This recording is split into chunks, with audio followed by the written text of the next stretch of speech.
जहाँ महाराष्ट्र की बॉर्डर से लोग आए, 200 किलोमीटर की दूरी से भी आए, सूरत से भी आए, और हमारी अंधात्री, डोलवण, हमारी मांडवी संगत, सब संगतों के कुछ न कुछ चुनिंदा लोग जिन्होंने जीवन समर्पित कर दिया गुरु महाराज के पीछे, ऐसे प्रेमी आए हैं। तो ये धरती का भी परम सौभाग्य है और इस गांव का भी कि यहाँ पर ऐसा बड़ा कार्यक्रम सत्संग का होने जा रहा है। थोड़ी प्रारंभिक बात इसलिए करना जरूरी है कि ये नाम जो स्वामी जी महाराज का जगाया हुआ है उसका परिचय तो लोगों को मिलना ही चाहिए। संदेह पैदा होता है, गांव के लोगों में ये विचार भी आता होगा कि भाई हम धार्मिक तो है सब, और हम पूजा पाठ भी करते हैं, हम हनुमान जी को मानते हैं, हम शिव जी को मानते हैं, हम विष्णु भगवान को मानते हैं, हम गायत्री को, हम आद्या शक्ति को, हम कुलदेवी को मानते हैं। ये नया कौन सा धर्म ले आया? एक सोच निकलती है गुरु कि जय गुरुदेव कौन सा नया धर्म आ गया। तो ये विचार को आपको समझने की जरूरत है। नया विचार नहीं है, जय गुरुदेव नाम कोई नई चीज नहीं है, ये पारंपरिक हमारी सनातन विद्या का उद्घोष है। हर युगों में आप अपने धर्म पुस्तकों को पलट कर देख लीजिए तो हर युगों में कोई एक नाम की महत्ता बनी।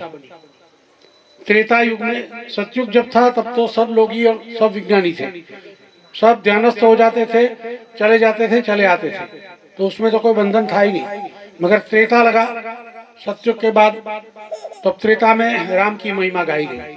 उसके बाद द्वापर लगा तो कृष्ण की महिमा, आज भी कृष्ण की महिमा चल रही, राम की भी चल रही है। मगर जिस समय राम की महिमा, उस समय राम नाम से पत्थर तरे, किसी ने कृष्ण का नाम लाल के पत्थर नहीं डाला। तो हर एक युग में एक नाम होता है। इस कलयुग के लिए उसी रामायण, जिस रामायण को हम सर माथे चढ़ाते हैं, उसी रामायण में पूरा उल्लेख किया है कि कलयुग केवल नाम आधारा, जपत जपत नर पार उतारा। कलयुग में नाम का आधार रहेगा। गोस्वामी जी महाराज ने अपनी रामायण में लिखा है, हम रामायण समझते नहीं है। और क्या लिखा फिर आगे लिखा कि नाम संतन के अधीन, नाम के अधीन तुम पार हो गए। और नाम कौन बताएगा कि भाई राम मत भजे, के कृष्ण भजे, के विष्णु भजे, के गायत्री की जाप करे? कौन से जाप करे? उसके लिए भी कहा नाम संतन के अधीन, संतों के अधीन नाम रहेगा।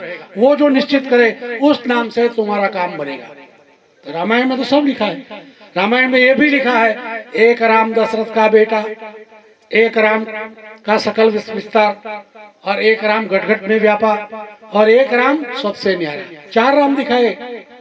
एक राम कौन है? जीव, हमारे जीवात्मा को राम के रूप में समझा गया।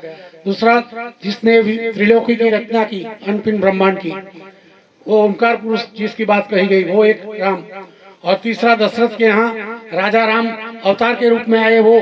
और चौथा, सबसे न्यारा। तो सबसे न्यारा की ये बात है। तो उन्होंने तो इशारा किया है मगर हम समझ नहीं रहे सबसे न्यारा कौन है, वो कहाँ बैठा है, और सबसे न्यारा ने क्या किया। सारा विस्तार उस सबसे न्यारा ने किया है। उसी को महापुरुष, किसी महापुरुष ने हरि कहा, किसी महापुरुष ने, कबीर साहब आए तो उन्होंने अपने नाम से पुकारा, नानक साहब आए तो उन्होंने अपने नाम से पुकारा। इस समय गुरु महाराज आए, उन्होंने अपना संकल्प इस नाम के ऊपर 1000 साल के लिए रखा है। कौन से नाम पर? जय गुरुदेव नाम पर। जय गुरुदेव नाम से 1000 साल तक जीवों के सांसारिक और पारमार्थिक जगत के दोनों काम पार पड़ेंगे, ऐसा संकल्प इस नाम के ऊपर बाबा जय गुरुदेव जी ने रखा है। अब कोई भक्ति छुड़ाने की बात नहीं है। आप कहते हो हम तो गायत्री को मानते हैं, तो मानने का मतलब क्या है? गायत्री की मूर्ति लगी है मंदिर में, वहां आप जाते हो, उसकी आस्था के साथ विधि विधान से जो आपको मंत्र, जो आपके ज्ञान है, उस हिसाब से पाठ करते हो या हवन करते हो, पूजा करते हो, यह आपका मानना हो गया। इस ऐसा करने से तुम्हारे सामने गायत्री खड़ी होकर बात किया, किसी के सामने गायत्री आई, वो तो मूर्ति है। वास्तव में गायत्री लोग है, आद्य शक्ति लोग है, विष्णु लोग है, यमपुरी है, चंद्रलोक है, गंधर्वलोक है, और उसमें तुम जा सकते हो जिंदा जी, मरने के बाद में। कि मर जाएंगे तो स्वर्ग नहीं मिलेगा, कौन देखने का? चिट्ठी आई किसी कि भाई हम तो स्वर्ग में है, तुम चिंता मत करना। पता ही नहीं है क्या होता है मरने के बाद। मरना क्या है ये प्रक्रिया को भी हम जानते नहीं है, और इसी डर में हम रोते चिल्लाते हैं। अगर मरने को समझ ले, मरना की प्रक्रिया क्या है और ये खेल किसका है, खेल अपना समझ रहे हम कि जीवन मेरा है, परिवार मेरा है, बेटा मेरा है, धन दौलत मेरा है, मान प्रतिष्ठा मेरी है, जबकि हम निमित्त मात्र। हमको कोई नचा रहा है और उस नाच में उसकी इच्छा से हमको नाचना है, तुम्हारी इच्छा है नहीं। तुम्हारी इच्छा है किसी की, तुम राजा भी बन गए, उसको भी पराधीन होना पड़ता है, वो भी रोता चिल्लाता है कि क्या करूं, सब कुछ है, हमारे पास लड़का नहीं है, वो उसकी दुख होता है। आप अरबपति बन गए तो अभी कोई ना कोई तकलीफ होगी। हमारे स्वामी जी महाराज अहमदाबाद पधारे थे, तो उनके पास गुजरात समाचार प्रेस का मालिक शांतिलाल मेहता करके वो पधारे मिलने के लिए, और वो आए। उन्होंने 3 घंटे तक बैठे रहे, स्वामी जी ने दर्शन नहीं दिया, और जब पहुंचे तब हम कमरे में थे, तो हमारी तरफ वो शांतिलाल सेठ जो गुजरात समाचार का मालिक था, उसने इशारा किया। क्या इशारा किया कि मालिक स्वामी जी, हम आपको अकेले में कुछ बात करना चाहते हैं, ये लड़के को भी बाहर करो। मेरी जुबानी, उस समय मैं जवान था, तो स्वामी जी महाराज ने इतना ही कहा, तुमको जो कहना है, तकलीफ है, मुझे कह दो, ये लड़का जाएगा नहीं, यहाँ ही रहेगा। अब उसके पास कोई चारा नहीं था, तो फिर बोले आप दरवाजा तो बंद कर दो, कोई दूसरा नहीं आ जाए। तो मुझे कहा दरवाजा बंद करो बच्चा। हमने दरवाजा बंद कर दिया। दरवाजा बंद कर दिया। शांतिलाल मेहता गुजरात समाचार प्रेस का मालिक ये कह रहा है गुरु महाराज को कि हमारे पास गुरु महाराज पैसा है, मान प्रतिष्ठा इज्जत सब कुछ है, 3 लड़के हैं, 2 लड़की है, तीनों लड़के पढ़े लिखे, शाकाहारी, सात्विक, कोई तकलीफ नहीं। उसके यहाँ भी बच्चे हैं, वो भी बहुत अच्छी तरह से पढ़ रहे हैं, कोई चीज़ की हमको कमी नहीं है, मगर एक ही तकलीफ मुझे रुला रही है। अब एक तरफ कहता है पैसा भी है, बच्चे हैं, बच्चे के यहाँ बच्चे भी है, वो भी अच्छी तरह से धंधा रोजगार चला रहे, कोई दूसरा रोग नहीं, तो तकलीफ किस बात की है। स्वामी जी ने ये कहा, फिर तुम क्यों मुझे तकलीफ बता रहे हो, कौन सी तकलीफ है बताओ। तो वो रोने लगा और कहने लगा कि हमारा बीच वाला लड़का जो है, वो हमारी जब बोर्ड ऑफ डायरेक्टर की मीटिंग बैठती है, उसमें कोई चीज़ पर चर्चा होती है, तो उसमें हमारे विचार और उनके विचार जब डिफरेंस ऑफ ओपिनियन बन जाते हैं, तो वो इतना क्रोधित हो जाता है कि खड़ा होकर भरी मीटिंग में मुझे तमाचा मार देता है। अपने लड़के के लिए वो कह रहा है, एक बाप रोना रो रहा है गुरु के पास कि बाकी कोई तकलीफ नहीं, हमको एक ही तकलीफ है, मेरा बच्चा इतना क्रोधी है कि बोर्ड ऑफ डायरेक्टर में मेरे विचार और उनके विचार अलग हो गए, तो खड़ा होकर सबके बीच में मुझे तमाचा मार देता है। और स्वामी बहुत हंसने लगे, अरे इतनी बात पर सेठ जी तुम रो रहे हो, तुमको एक रास्ता हम देते हैं, ऐसा होगा ही नहीं, तो महाराज बताओ क्या करूं। लड़का जो कहे वो तुम मान लो, तुम क्यों विरोध करते हो। लड़का कहे कि ऐसा ही करना है तो ऐसा करो। तो स्वामी जी ये तो मुश्किल है, तो ये करना पड़ेगा, ये करोगे तो कोई तकलीफ नहीं। तो हम लोगों को जगत में पैसे से सुख है ऐसा भी नहीं है, दुख ऐसी चीज है जो काल की रची हुई चीज है। और इसीलिए कबीर साहब ने कहा कि हमने सारे विश्व का परिभ्रमण किया, और राजा को भी मिले, प्रजा को भी मिले, पंडित को भी मिले, पुजारी को मिले, मुल्ला मौलवी को मिले, और गरीब से गरीब को भी मिले, और अरबपति से भी मिले, और सबको पूछा। कबीर साहब ने क्या कहा कि सबको पूछा मैंने, अरे भाई तुमको तकलीफ है, तो कहा एक तकलीफ है।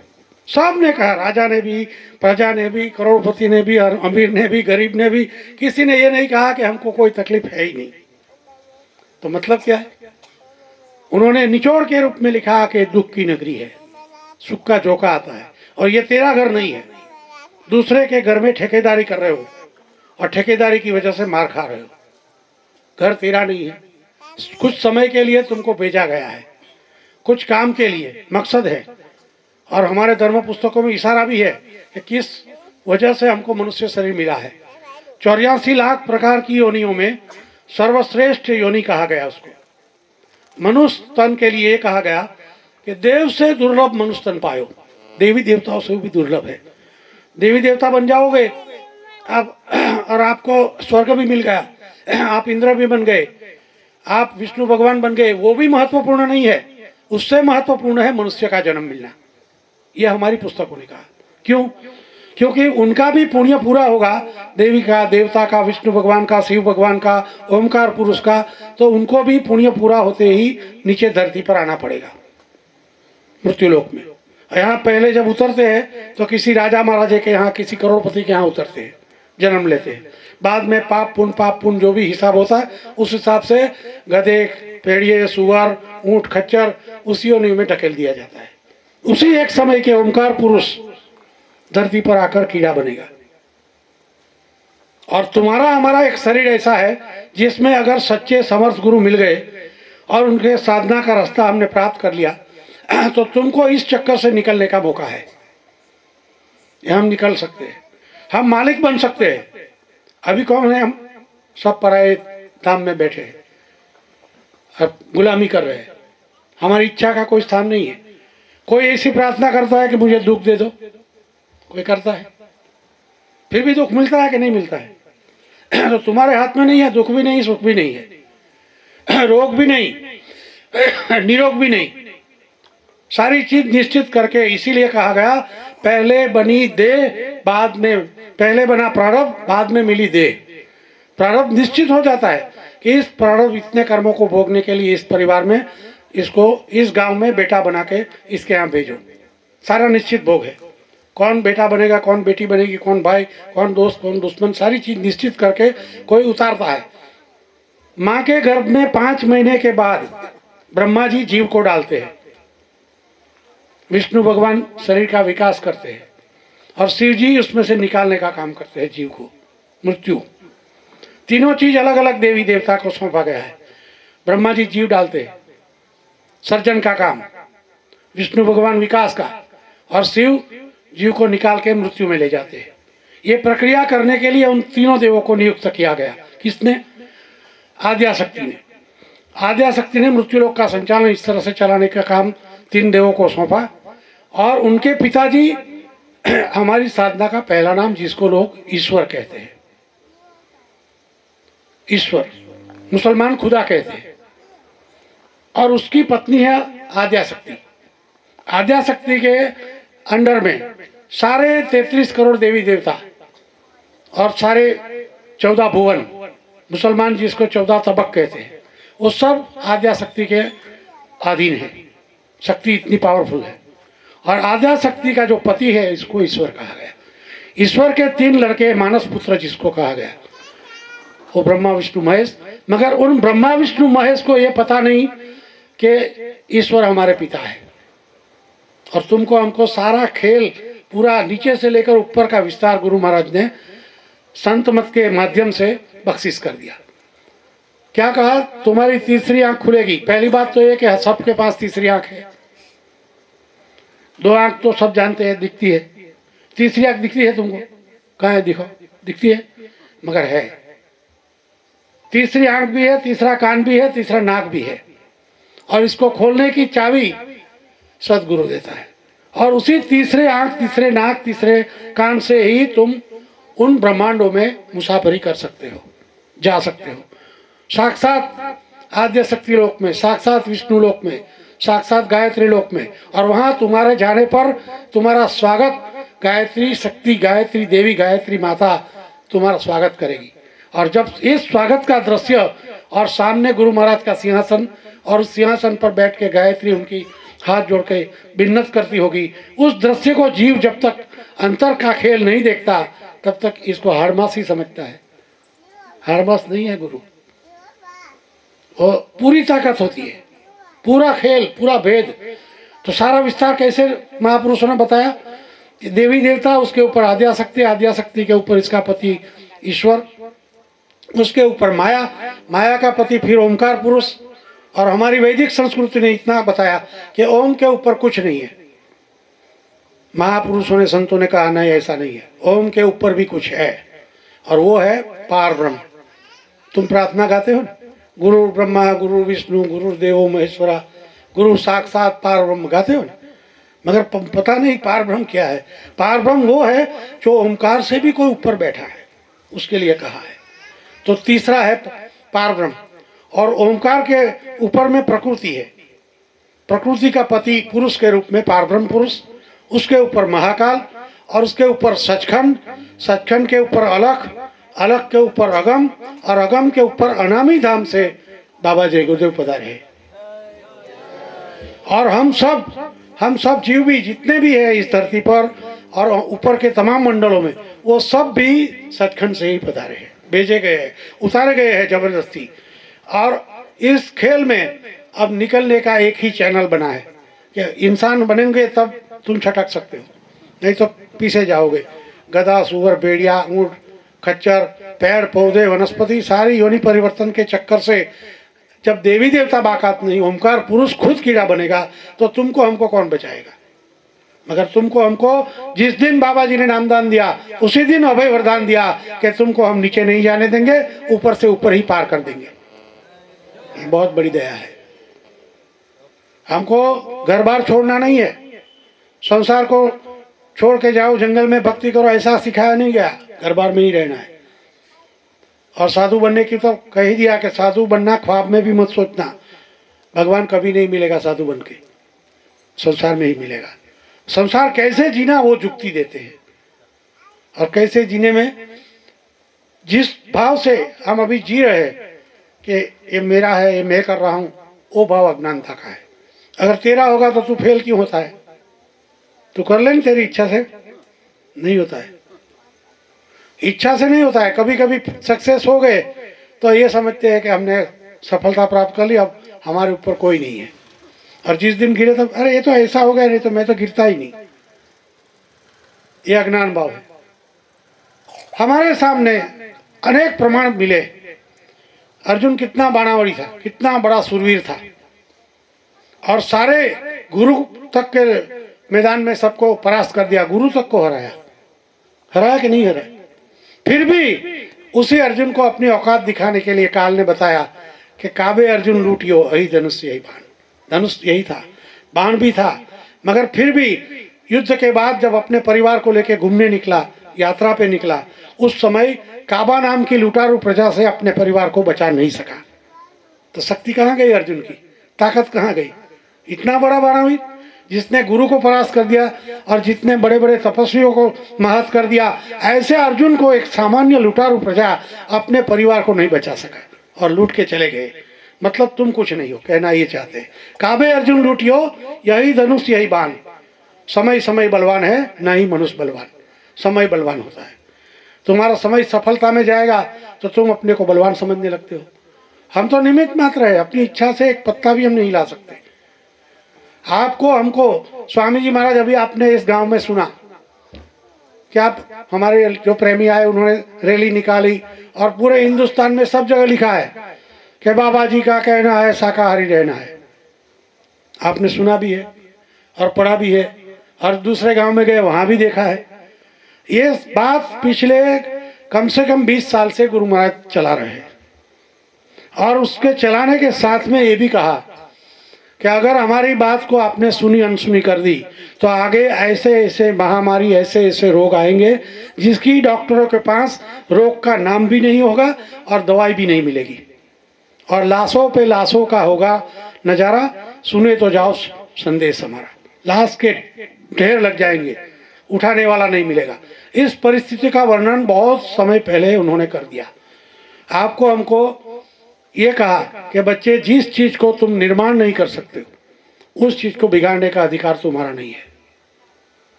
कारखाना में कीड़ी कोई बना सकता है? कारखाना में कोई आम का पेड़ बना सकता है कि चलो कारखाना में आम का पेड़ बना दिया हमने? कारखाना में कीड़ी कोई बना सकता है? एक छोटी सी कीड़ी कारखाने में पैदा होती है? किसी के पास है कारखाना? नहीं है। तुम मकान बना सकते हो, कारखाना बना सकते हो, तुम अपनी दुनिया की जितनी सामान दो आंख से देखते हो उसको बना सकते हो, सब इसको बिगाड़ने का अधिकार है। मगर जिसको तुम बना नहीं सकते उसको बिगाड़ने का अधिकार जिसने बनाया है उसको ही है, तुम्हारे पास नहीं है। उस अधिकार को हमने छीना। आपने मुर्गी बनाने की ताकत रखी है कि मुर्गी मेरे यहाँ कारखाने में बनाता हूं मैं? कोई बना सकता है मुर्गी कारखाने में? कोई बकरी बना सकता है कारखाने में? चलो बकरी निकल गई, रोज की 50 बकरी बनाऊंगा मैं कारखाने में, बना सकता है? जब तुम बना नहीं सकते हो तो इसको मारने का और काटने का अधिकार तुम्हारा नहीं है। जो बना रहा है वो मारेगा उसको समय आते। तुम क्यों बीच में आ रहे हो? ये विधान का भंग हो रहा है। आप एक पेड़ की पत्ती हम कह दे कि आप उसको तोड़ो, तुम तोड़ दोगे, मैं कहूं फिर से लगा दो, लगेगी? ये अधिकार तुम्हारा नहीं है। तो जिस काम को करने से अगर आपके बच्चे को कोई पैर तोड़ दे, कोई चोट लगा दे, तो आपको दर्द होता है कि नहीं होता है? तकलीफ होती है कि नहीं? तो जिसको काटोगे उसके बाल बच्चे रोएंगे, चिल्लाएंगे कि नहीं चिल्लाएंगे? तुमको कोई काट देगा तो तुम्हारा परिवार चिल्लाएगा कि नहीं चिल्लाएगा? तो उसका परिवार नहीं चिल्लाएगा, उसकी कोई सुनवाई नहीं होगी। उसका 10 गुना 10 बार तुमको ऐसे ही वो इंसान बन के काटेगा, तब उसका वसूली होता है। जिसने काटा है, जिसने खाया है, उसकी वसूली हिसाब किताब बिल्कुल बराबर चल रहा है। और अभी लोग, ये महामारी चली तो स्वामी जी महाराज की बात को मानने के लिए तैयार नहीं है। विज्ञान कहाँ बोलता है कि मांसाहार गलत नहीं है, ये तो सब सही है। तो अभी विश्व का सबसे बड़ा जो WHO संस्था है, विश्व आरोग्य संस्था, उस संस्था के डॉक्टर गिलबर्ट करके वैज्ञानिक है, मुख्य वैज्ञानिक, उन्होंने 1 मई 2019 में एक लेख पूरे विश्व में प्रसिद्ध किया। वो हमारे उत्तर प्रदेश के लखनऊ से अमर उजाला करके पेपर आता, अखबार है, उसमें भी निकला। उसमें उसने लिखा, वो वैज्ञानिक लिख रहा है, स्वामी जी की बात छोड़ दो, जिसको आप अपने को समझते हो कि हम तो विज्ञान को ही मानते हैं, वही बात मैं बता रहा हूँ। वो ये कह रहा है कि मैं पिछले 3 साल से लगातार बोला कि आप लोग मांसाहार करना बंद कर दीजिए, नहीं तो आगे बड़ी भारी बीमारियां आने वाली है। कौन कह रहा है? वैज्ञानिक डॉक्टर गिलबर्ट और विश्व आरोग्य संस्था का। फिर उसने कहा आगे कि हम हमारी बात को आप लोगों ने हंसी में निकाल दी। इस समय मैं विज्ञान के माध्यम से पुरवार कर सकता हूं कि ये जो कोरोना वायरस है उसको पनपने के लिए, उसको जिंदा रहने के लिए मांसाहार का प्रोटीन ही चाहिए, शाकाहार के प्रोटीन पर वो जिंदा नहीं रह सकते। कौन कह रहा है? वैज्ञानिक। तो जिस प्रोटीन, जो मांसाहार का प्रोटीन है, उस प्रोटीन आपके शरीर में अगर होगा, आपके शरीर में प्रोटीन 2 प्रकार के होते हैं, एक मांस सर्जित प्रोटीन और एक वनस्पति का प्रोटीन। हम लोग 2 तरह के प्रोटीन शरीर में जाते हैं। जो मांसाहार के माध्यम से प्रोटीन बनता है, उस प्रोटीन के ऊपर ही कोरोना वायरस जिंदा रहता है। कौन कह रहा है? वैज्ञानिक। तो जो मांसाहार करेगा उसको लगेगा। और उसने ये कहा कि मेरे सर्वे में 99.9% मांसाहारी लोग ही मरे हैं। ये क्या बता रहा है? वैज्ञानिक अमेरिका के कह रहे हैं कि भाई आप इसको बंद कर दो। अगर ऐसे नहीं सुनोगे तो जैसे स्वाइन फ्लू चला और बर्ड फ्लू चला तो लोगों ने कहा मुर्गी निकाल दो मर जाएंगे। मुसलमानों ने भी निकाल दिया कि नहीं निकाली? तो जान पे जब आएगी तब तो छोड़ना ही पड़ेगा।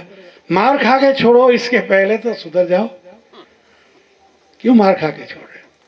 छोड़ना तो पड़ेगा, मजबूर कर देंगे। स्वामी जी महाराज ने कहा है बच्चे, प्रकृति अपना घेरा ऐसा डाल देगी कि इधर जाओ तो भी आग लगी, इधर भी आग लगी, इधर भी आग लगी, इधर भी आग, इधर भी आग। वहां ही ठंडक है, तो ठंडक में तो जाना पड़ेगा कि नहीं जाना पड़ेगा? आग में तो बुझे जाओगे।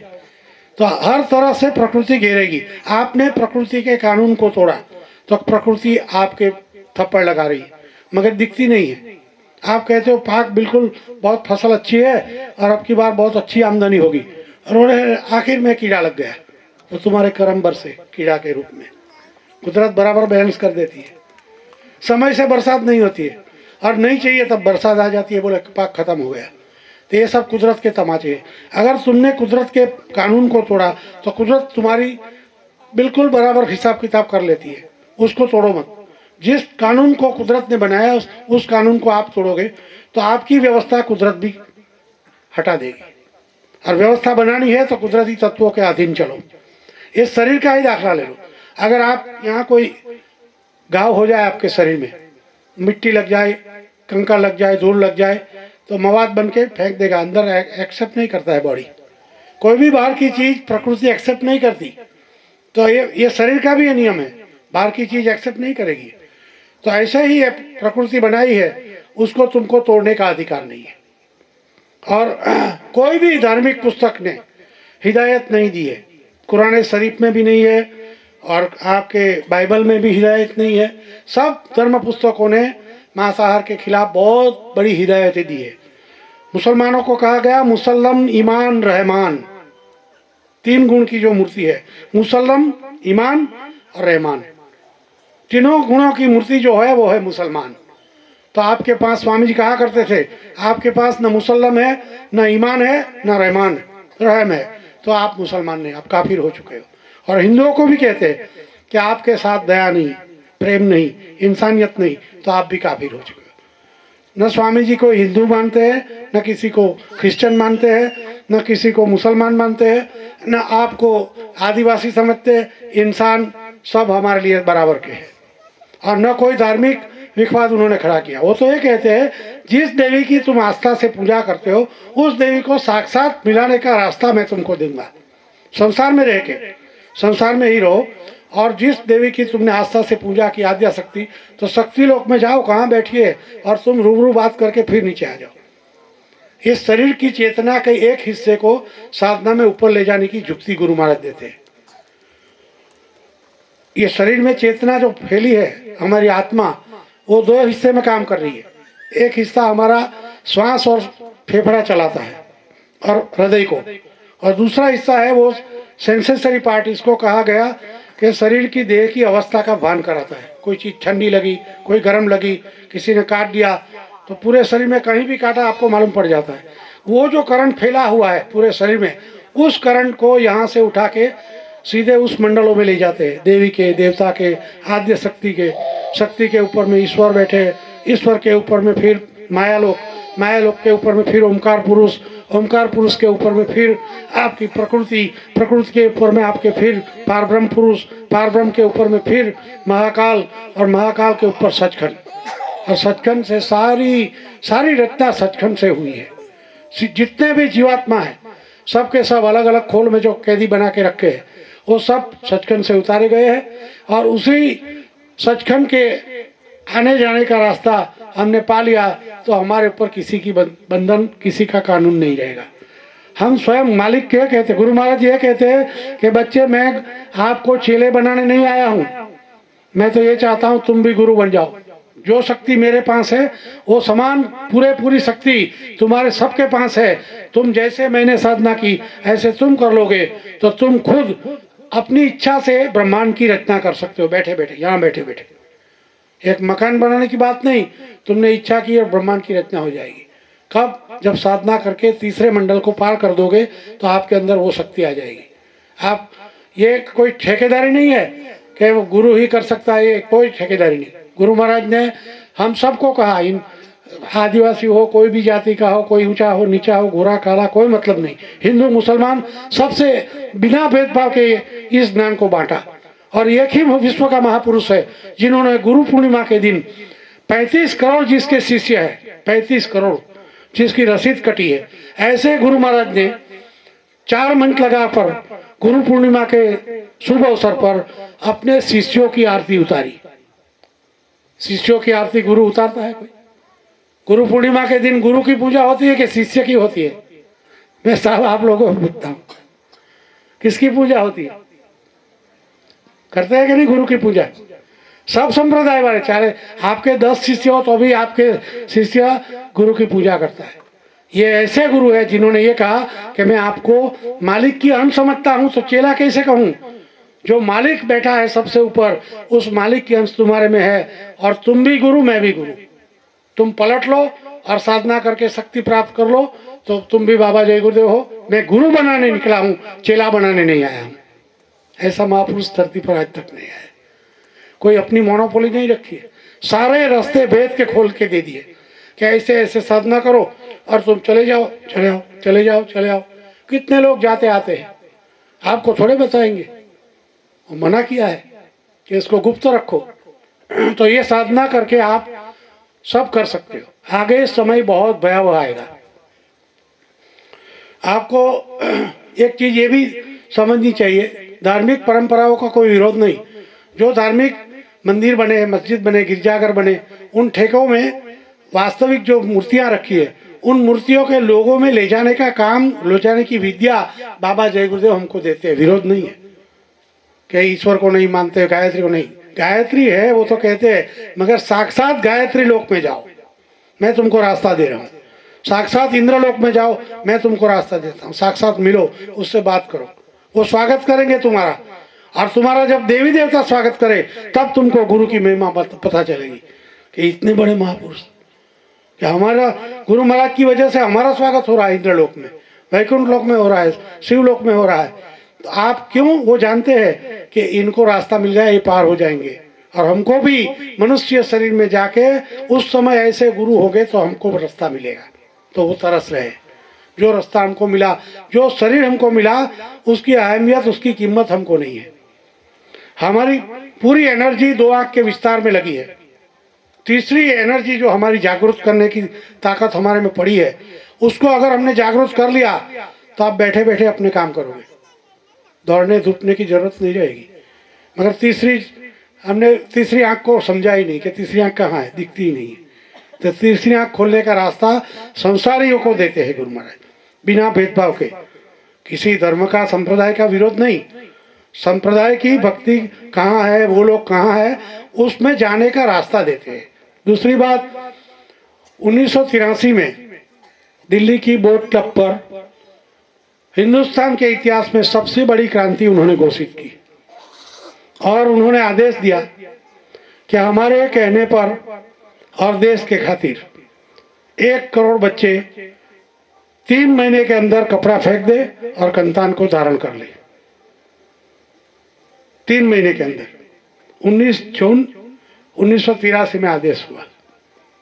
दिल्ली की बोट क्लब पर लाखों के बीच में बोले, 1 करोड़ लोगों ने कंतान धारण कर लिया। आप देख सकते हो, मैंने जो पहना है ये तुम्हारा ये बोरा ही है। कितने साल हो गए, 1983 से आज गिन लो आप। 1 करोड़ लोग पहन रहे, और पहनाने के पीछे मकसद और संकल्प क्या करा? हमारे देश की गरीब से गरीब जनता, जिसको आप जंगलवासी, आदिवासी कहते हो, ये गुरु महाराज के शब्द वर्बेटम शब्द सह जो बोले मैं बता रहा हूँ कि हमारे देश की गरीब से गरीब जनता, जिसको तुम आदिवासी, जंगलवासी कहते हो, वो आदिवासी स्त्रियों के हाथ में हीरा, माणिक, मोती, पन्ना, सोना, चांदी और हर तरह के दागिने पहन के उसके हाथ वजन से चूक नहीं जाए, इतनी सस्ताई इस दरा पर, हिंदुस्तान में नहीं, इस दरा पर इतनी सस्ताई जब तक नहीं आएगी तब तक ये कंतान बुरा उतरेगा नहीं। तो ये कंतान ऐसे नहीं पहने, मजाक कंपनी नहीं है। गुरु महाराज के आदेश पर 1 करोड़ लोगों ने धारण किया है और आज पहन के मस्त है। हमारे पिताजी 12 साल तक गांधी महात्मा जी के साथ जेल में रहे, 12 साल तक जेल में रहे थे, और फिर भी मुझे खादी का रंग नहीं लगा सका मेरा बाप। और गुरु महाराज के आदेश पर कितने साल हो गए, 37 साल हो चुके हैं, कंतान पहन रखा है। हमारे पीछे कोई पुलिस थोड़ी लगी है कि पहनता है कि नहीं, देखो उसको जरा देखो, प्यार से पहना है, विश्वास है, यकीन है उस महापुरुष के ऊपर कि वो जो कहता है वो होके रहेगा। बहुत अभ्यास किया, मैं साइंटिस्ट हूँ। जर्मनी में 68 से 78 तक सिंपल कैंप के रिसर्च का हेड, कंपनी का रिसर्च हेड था मैं।